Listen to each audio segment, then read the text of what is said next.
Hello, everyone. This is Aniza with the Awaken as Love podcast. I know it's been a minute since I've posted.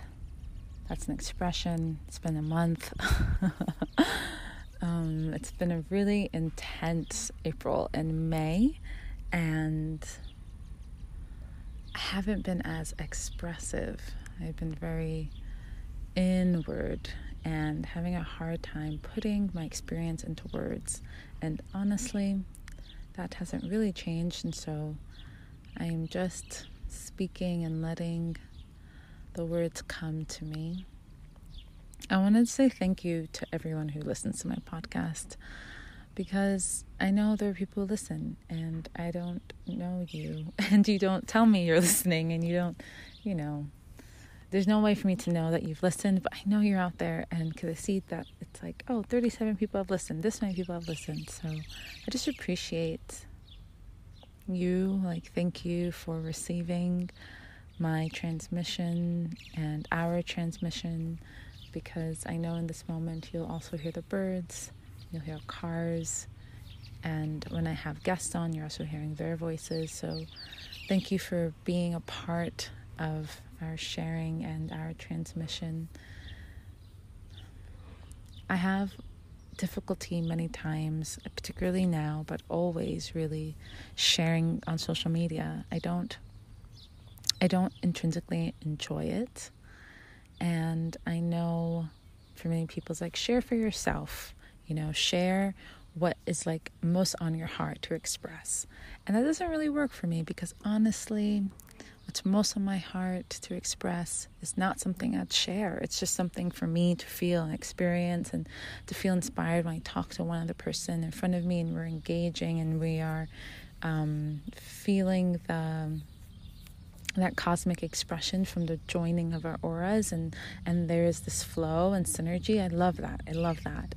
And I'm inspired in those ways, but I'm not really inspired to sit and speak to my phone or to look into the camera and speak. It doesn't inherently inspire me. But what does is that I know my soul is here for a reason, and I know a part of the expression of my soul comes in sharing via the Ethernet and the internet, and just letting letting out the frequency of my being. And it's not always what I say, but it's from the place from which I'm expressing myself, and letting that be out there, and also letting the beauty of this place be out here. Right now I'm really fortunate to be sitting in a gorgeous garden, staring at mountains, staring at clouds, seeing birds, seeing soil, seeing green and brown, beautiful colors. And all of that is a soul expression that comes through in this one medium of the Awaken as Love podcast. So I'm here for that. I am so here for that. I'm so here for the expression of my soul and creating space for more soulful expression, like deep authenticity.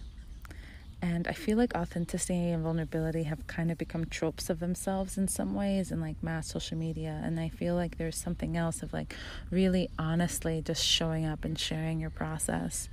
And I really struggle with that. And there are ways, I don't really need to do that. I can share a message or an experience of knowing without sharing my particular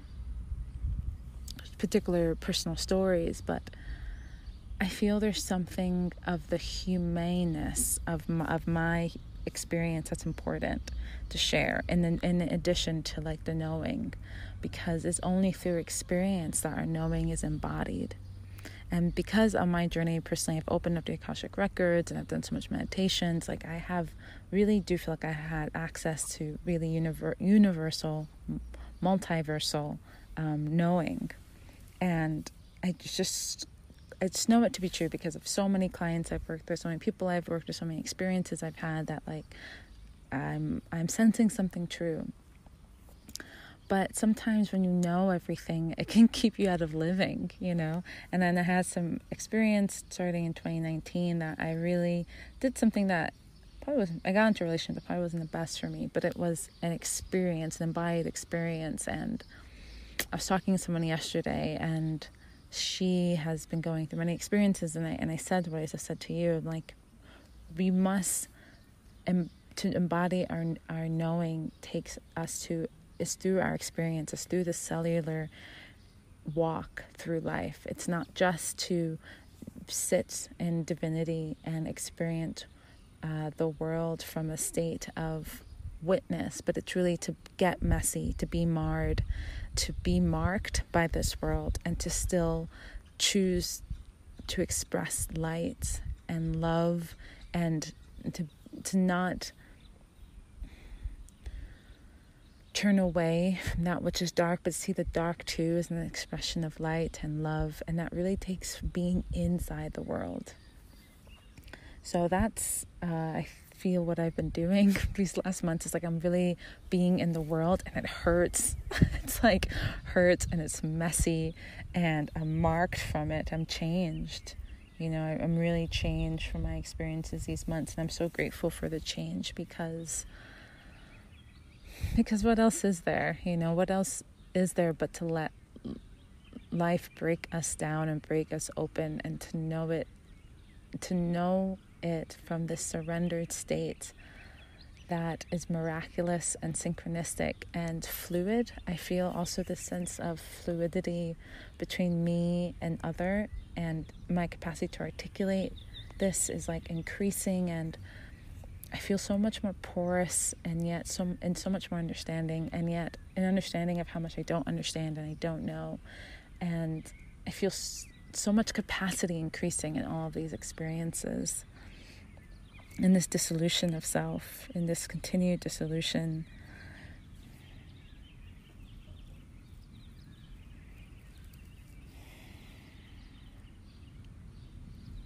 Surrender. I feel true surrender is a tool of transformation, and it's not something that we can actually use as a tool. We can't actually use it from knowing. It really is a sense of giving up, and it's not giving up in a way of nihilism, like nothing matters, but it's like giving up and like in a it doesn't matter. Like, it doesn't really matter. The things we want, the things we desire are so beautiful and so amazing, but when we really like allow ourselves to give it up, it's sort of like we fill a cup with wants and desires and dreams, and we can do that from a state of lack and ego and that whole matrix, or we can do it from a sense of like heart calling and beauty and soul and love. And I've done it from both, and I think it from the next thing. Okay, I'm gonna track my story, but I just want to say, so when I was younger, I went to a very prestigious private high school in Brooklyn, and everyone was good at something. Everyone was excellent at something, and I wanted to be, to fit in. I felt like I had to be excellent at something too, and so I became excellent at lacrosse. I got really, really good at lacrosse. I was recruited D3, one D2 school, but mostly D3 schools.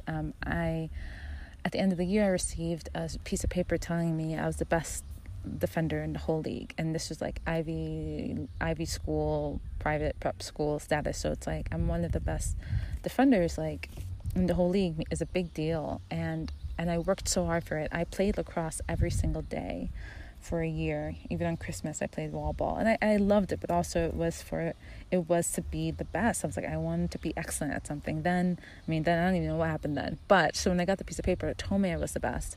I was like, I looked at my parents. I'm like, that's it. I was so disillusioned by goals. I was like, this is ridiculous. Like, I was like, no, like what? And at that moment, I think I had a moment that maybe is quite a mature moment of just realizing that this external growth for things, it's like really not that important, and it doesn't really fill you up, because I think I thought if I was the best, this feeling of this gaping achiness of depression and loneliness I was feeling inside, I thought that I would feel different. And I didn't feel anything. And I was like, all right, well, that's not the path, but it was so worth it. And I actually really appreciate my experience of it, because also it showed me that I can really excel at something when I devote myself to it. And I feel that level of devotion is not something I've really done again, except maybe now to my life path. But that level of devotion I had to lacrosse for that year is really beautiful. And I really admire myself for doing that, even though it really led me to a beautiful lesson. So it's all good, Okay, so I want to say another version of dreams and goals that left me with opposite feelings. So I have a dream of a life.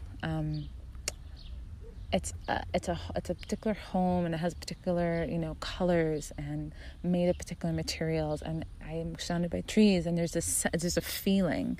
On my 30th birthday, I rented a space that looks exactly like my dream home, and it was a bit out of my price range at this time, so I only rented it for a week. And I was like, it's for my birthday, I want to be in a beautiful place.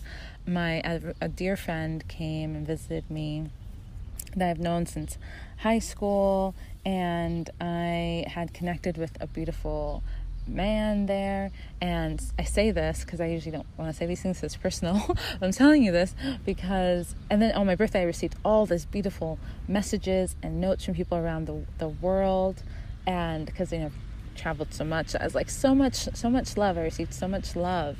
And in that moment, I felt the fulfillment of my dream, like connecting with like a man, connecting with my friend and receiving her love, and being in that beautiful home, and then feeling all this outpour of love, and like just feeling this sense of like, this is it. Like, this is a feeling like I want my whole life to be. And I was sobbing, like, in joy, like sobbing in joy. And this was like a fulfillment of a dream that was so heart-centered, so soul-centered, so beautiful. And in that same moment, I'm like, by Tuesday this will be gone.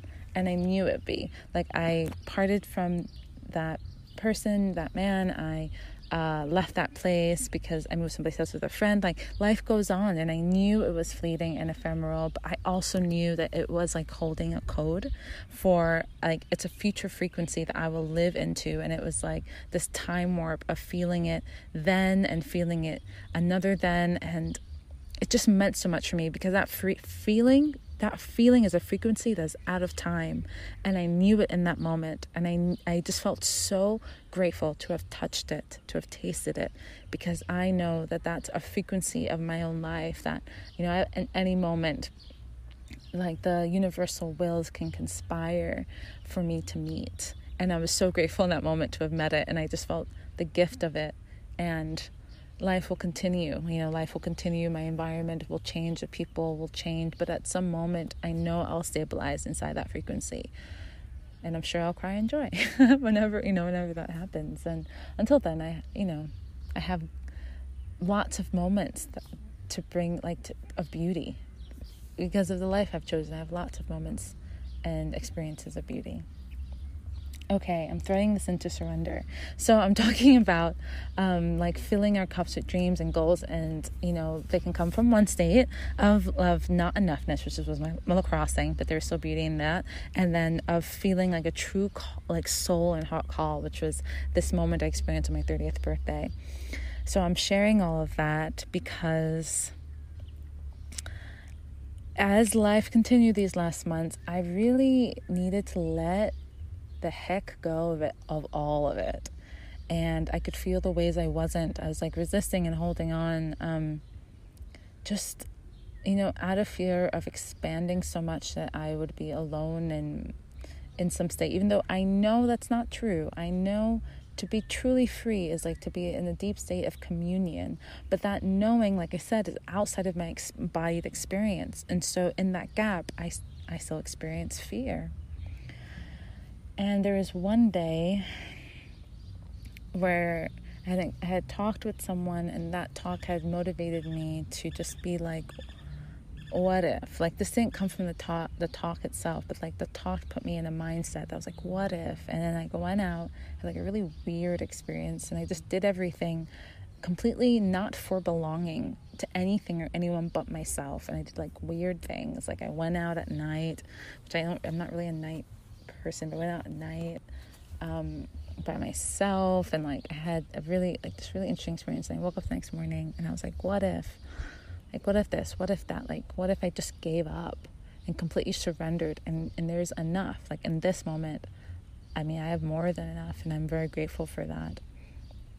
And there was this feeling of deep surrender and deep stopping this like energy of wanting more, like wanting to reach something. I just really cut it and like was like, there's enough here, and like what if I never get the more? What if I never get anything else but this moment? I would be really grateful. I was like eating sweet potato. I was like, I ate sweet potato recently, and I was like, the sweet potato is amazing, and it's enough. Like, I just like been eating really simply, and it's like boiling sweet potato, and I'm like, that's enough. That's enough. And something shifted for me in that moment.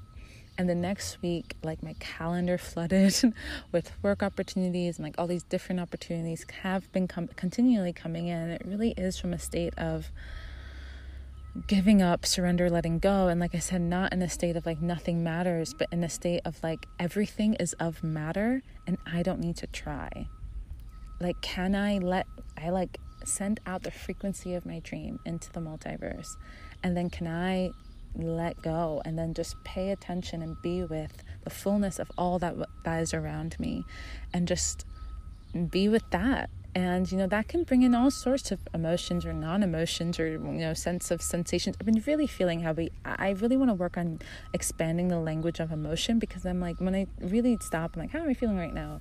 I'm like, you know, there's a feeling, there's an emotion that I don't have the English word for. I mean, I know other languages have way more words to describe feelings, and I want to dive into that, because how I feel in this moment matters, and it's not happy or sad or up or down. It's like, and it's a frequency and tenderness of in between that matters for articulation. Like, it should be articulated, you know. And then also, of course, we don't always have to know what we're feeling, but I feel like there's this introduction of knowing ourselves through language and more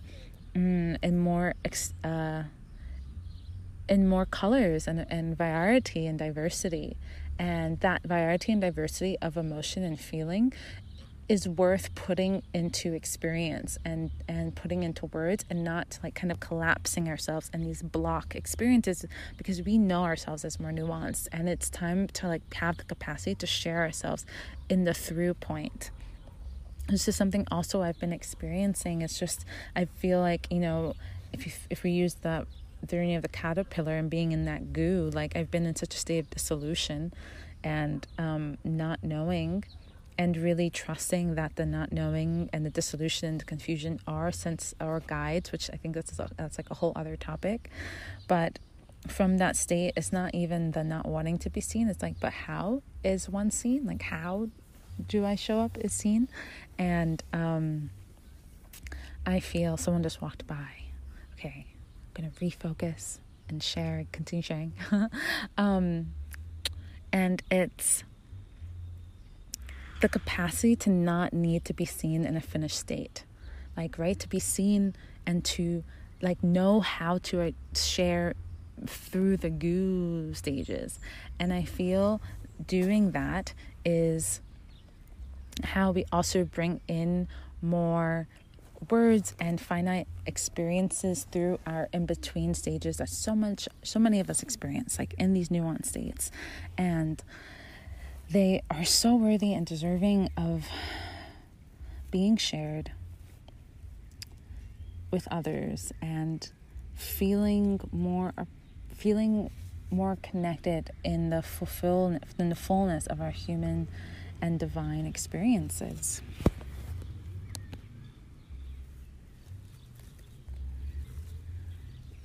So, sharing a bit about dissolution. I forget the day, but I think it was the 21st of April, was it? I don't remember exactly. But I've been feeling a lot of dissolution of self. And astrologically, it's like all present for me. Like it's written in the stars. And I don't know much about astrology, but it's all there. And I'm on this app called The Pattern. which I recommend. This great app. And it said to me, you might be feeling very confused, and you will be feeling confused for the next 21 months until 2023. And the more you try to hold on to anything, the more confused you feel. The best thing you can do is to let go and relax into the not knowing. And at that point, it's like kind of also catalyzed my giving up. I was like, oh my goodness. But I guess I'm sharing now because it's not like I know anything more. It's more like my not knowing and my confusion are part of my guidance system, and they always have been. You know, if I used to more actively and classically work in constellations, and not knowing is such, it's the gift of the moment. Like in a constellation, I feel like when a facilitator really surrenders to the field will arise a movement. And for myself in my own work, there are many points when sometimes I'm perceiving so much. Like I mean, I see so many images and whatnot, and I really am aware that the image, it's a pointer, but it is not the thing. That it's just pointing us to something else, is to an experience. And sometimes there's a sense within my own consciousness, I'm going to expanded consciousness, that can lead me to a knowing. But sometimes I don't know. In the middle of a session with someone, and we're in this like vulnerable and tender space, and I pray. Like I literally I open up prayer to God, and every time through that surrendered prayer to God, something arises, something comes. And so throughout my life and throughout my work, not knowing is a guide. It had always been. And now, and through my life, because, you know, I've been traveling for 8 years, and the way I move through the world, it's very much following my intuition. And, you know, intuition really only makes sense in hindsight. You know, I've heard so many times, like the way I develop my intuition is through practice. And when I mean like crazy practice, like waking up and literally being like, hearing to go to this town, just going to this town, and then saying, hearing go left, I go left, hearing go right, I go right. Like really, like to a very detailed extent, listening to my intuition. So, you know, not knowing and uncertainty is no stranger to me. But it's like even from my current state of knowing, there's even a deeper dissolution calling. And there's a deeper dissolution calling all of us. A grander experience of evolution that's an involution, like really our inner state evolving from itself and allowing this involution. And so when I let myself in a really macro way, like not just like in certain things not knowing, it's like really in this macro way of my life, letting confusion and not knowing and uncertainty be my guide, I really feel like I'm opening up to such reservoirs of power and empowerment, and like the capacity, because it's like knowing, it's like actively embodying the dark as light. It's like actively knowing fear is a facet of love. It's like actively being okay with not being okay. It's bringing in the other side of the wheel, and I feel myself changing in this. And it's not like I've changed and I'm on the other side of something. I'm changing. I'm in the midst of it, and I'm like in a point where I can put some words to it and come again into the world, because I'm not the only one experiencing this or a facet of this. And because of the facets of my own life, I have a lot of time to just feel and be with the experience of my own body and my emotions. And that's what I do with others. I'm with them through the experiences and the feelings of their own bodies and their own emotions. And like my whole life is attributed to this, like the feeling of what's happening. And this feeling I'm experiencing is very personal, but it's also extremely collective. Our collective body is in dissolution, and it's confusing as heck. And the more we resist that confusion, the more we put in place systems of structure that are outdated and that we are shaking off, and we feel suffering for trying to be something and someone that we just no longer are. That's already left. It's already left. It's like off stage. And because out of fear, because we were not comfortable with letting the stage be empty, we put things that we know onto it, and it doesn't work. We need to let the stage be empty for a while. We need to just not know. We need to let everything be in the whirlwind spiral that it is. And through there, something arises. And it's not like the whole next scene or the whole full stage. It's a whisper. I see it like a spark of light, like coming from nothing, like on the stage. And we're like, oh, wow, maybe we didn't need to assign a character. Or we didn't need to do something. Like something can just arise because our intention, our prayer, our longing is out there. It's out there. It's been heard, and we need to create space and time for the response to our call. And patience, trust, patience and trust and care of ourselves amidst the journey is so powerful and so necessary. And it's so not easy. It's not easy because it's being new. It's like it really is another sense of death, of identity death. It's like a whole egoic societal structure coming to its transmutation, coming into another life. And allowing that process is so incredibly vital and challenging. And so I'm sharing just in any hopes that this transmission allows you to relax into your not knowing and your confusion, and letting space arise so that you can respond, so you can receive a response and then have your own inspired response to your own life. So much love and care and blessings, and thank you for listening. And I don't know if this made sense, but it was full of sense. This was a very senseful share, and I hope it made sense too in the linear aspects of our logics. Thank you all. Deep gratitude for being in so much honesty as you are, in whatever way you are, to your own journey and to your own life, because it matters. It really matters. All of our souls matter. Okay, so much love, and until next time, I'm really grateful to again have Kimberly Harrison on very soon, and hopefully I'll gather the energetic courage and capacity, inspiration to share another podcast before I have Kimberly on. Until the next one, deep love and blessings, and here with you.